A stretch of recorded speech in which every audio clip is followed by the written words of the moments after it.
Okay, everybody, we're here for part two, the XRP and the market cap argument, which is XRP can't go to $100 because of market cap.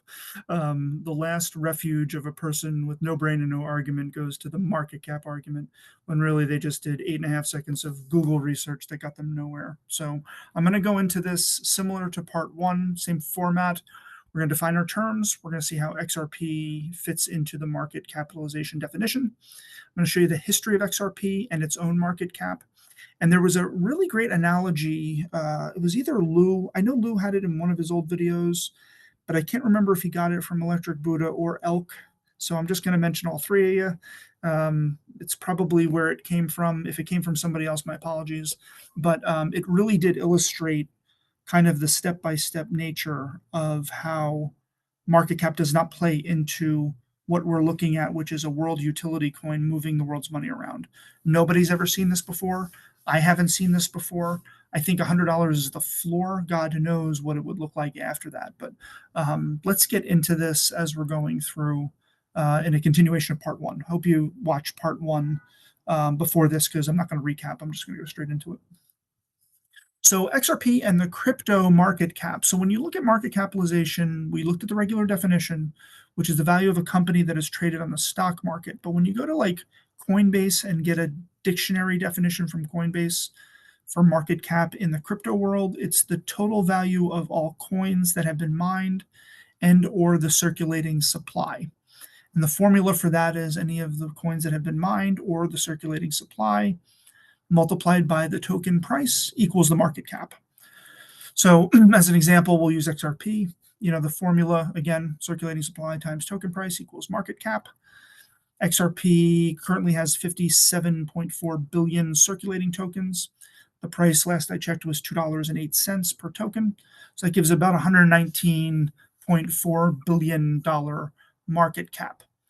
Or you just take the market cap, divide it by the number of tokens that are circulating, and then that equals the price, if you want to do it that way. There's a backwards formula for it, because the idea behind this is that the money is going to be going into the XRP ledger is what's going to increase, and then the number of tokens that are circulating, whether it's higher or lower than 57 billion, that's going to determine the price, technically.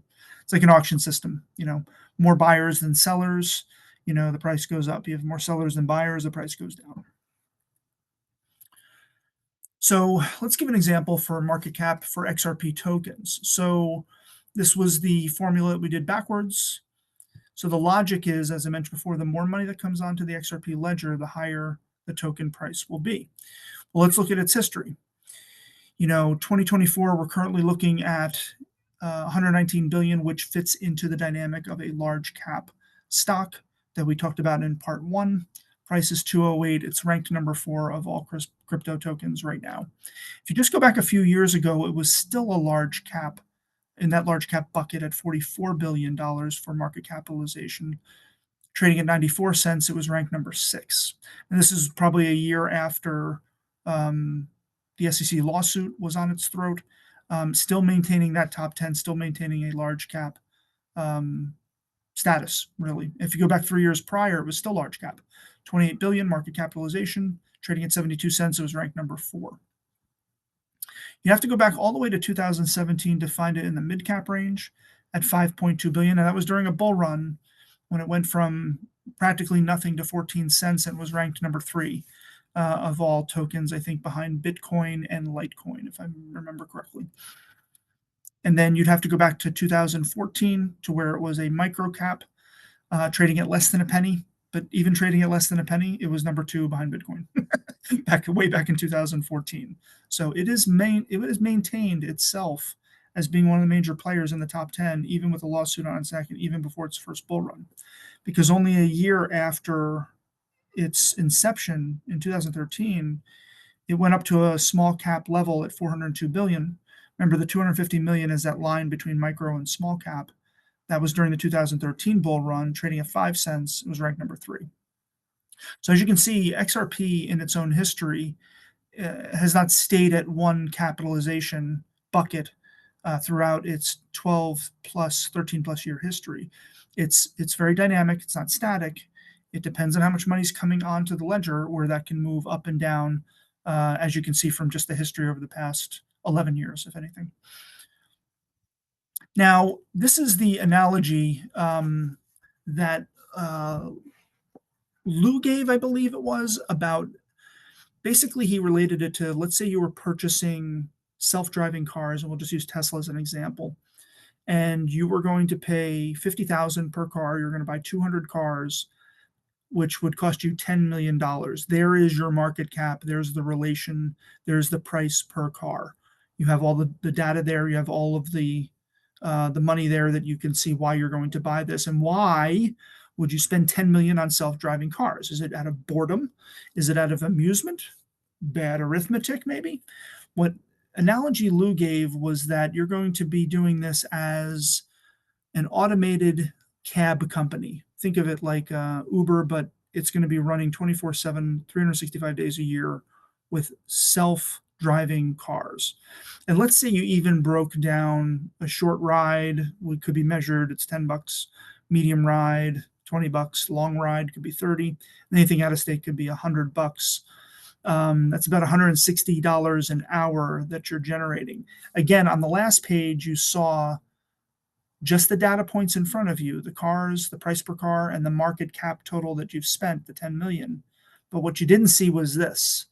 You didn't see what it's going to be doing and what it's going to be doing as far as a job and work and utility for you to be picking up people, dropping them off, and generating revenue for that. So if you can actually measure this from 160 an hour just with 4 cars, and you decide to do, let's say, your full fleet of self-driving cars, your full fleet would generate $8,000 per hour. It would generate $192,000 per day, 1.3 million per week, and $70 million per year. So this is far higher than the market cap of 10 million that you use to buy these cars. This is what these cars are doing, and this is what money the cars are bringing in, so you can grow the company even further. So now that you know you have that, what's the market cap for your self-driving car? The 10 million you spent, plus the first year, you know that every 200 cars you buy, 70 million per year is coming in. Well, 70 million per year, plus your 10 million that you had and you bought it with, that's not a micro cap stock, technically. If you purchase 1,000 cars, that's bringing in 350 million per year. Now you're into the small cap arena. If you purchase 10,000 cars, you're talking about 3.5 billion in revenue. That's a mid-cap company right there. And let's say you decide to purchase 100,000 cars with the same business model, you're talking 35 billion. Now you're in the large cap arena. The analogy was designed to show you that these cars are not just being bought for 200, for 50 grand each, 200 cars, 10 million, so you can store them in a garage. You're putting the cars to work for you to generate the revenue. The same way XRP is going to work for you as a utility coin to bring more money onto the ledger to get stuff across borders quickly. Now, the question is, does that revenue generated add to the company's overall market capitalization at the end of the year? Yes. Or are they just warehousing it off the books somewhere? Are they meeting up with Heisenberg and Saul Goodman to launder it through a car wash? No. They're using this to generate revenue to grow the company. Textbook stuff. Now, how does this relate to XRP? Well, XRP has maintained a top 10 position by market cap since its inception.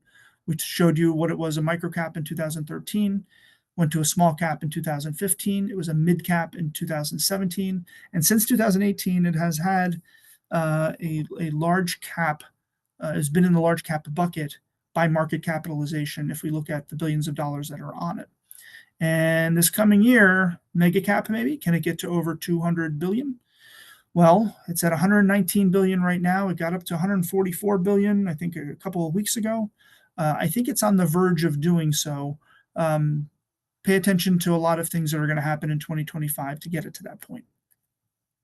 So using market cap as an argument against XRP, I want you to ask these questions first. Has Ripple secured a distribution system for XRP as a utility? Remember what I said about large cap. Large cap has a global distribution system, which is much different than a mid cap, which has usually a local, regional, or national distribution system. And I would say, yeah, they're in growth mode and going through central banks all around the world who are going to, by law, by decree, by fiat, have their regional and local banks using XRP to move money around. I think that's a pretty good distribution system that Ripple, the company, is doing to make sure XRP is being used as a utility in this manner.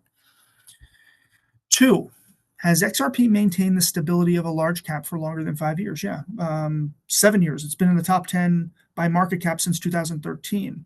Again, it has that global distribution that mega caps even have. And I also mentioned the other thing was brand recognition. You look at Adobe, you look at Amazon, you look at Microsoft, Ripple and XRP might be the next JP Morgan that has that kind of name brand recognition.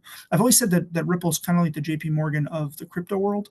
So they don't look like a bank and they don't act like a bank that you and I would think of when we go to a bank.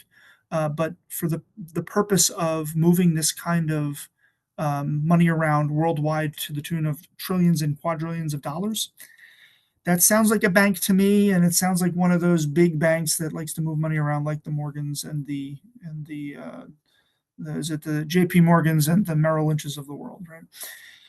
What is the market cap of the US dollar? I mean, it's the global reserve currency. You're talking about moving all of the money around the world. And currently that is happening with the US dollar in 2 speeds, slow and stop. XRP and Ripple have a different vision to move it around quickly and for fractions of a penny, so it doesn't cost all of this money through the correspondent banking system to move this around. And like the self-driving car analogy that either Lou or Buddha or Elk came up with, I'm sorry, I don't know which one it was, what revenue will the XRPL be generating? Well, let's take a look. What yearly amounts per country could be coming to the XRL? Let's look at the big boys in the trillions. Japan, United Arab Emirates, Germany, Philippines, and Brazil. This is the type of money they move around per year. And I did the research based on their own currency. I converted their own currency into dollars, and this is what it would look like on the dollar end. And then you got some smaller ones, whether it's India, Argentina, or Saudi Arabia, a little bit less per year. But this is equivalent to the self-driving cars offering a service to pick up and drop off people, generate the revenue for that service. XRP is giving the service of moving money around faster and generating the revenue to come on the XRPL for in exchange for the service of delivering that money quickly and at a fraction of a cent. That is why he used the analogy between the two here. As you're seeing, this is what's coming. This is the tsunami and the flood that's coming eventually.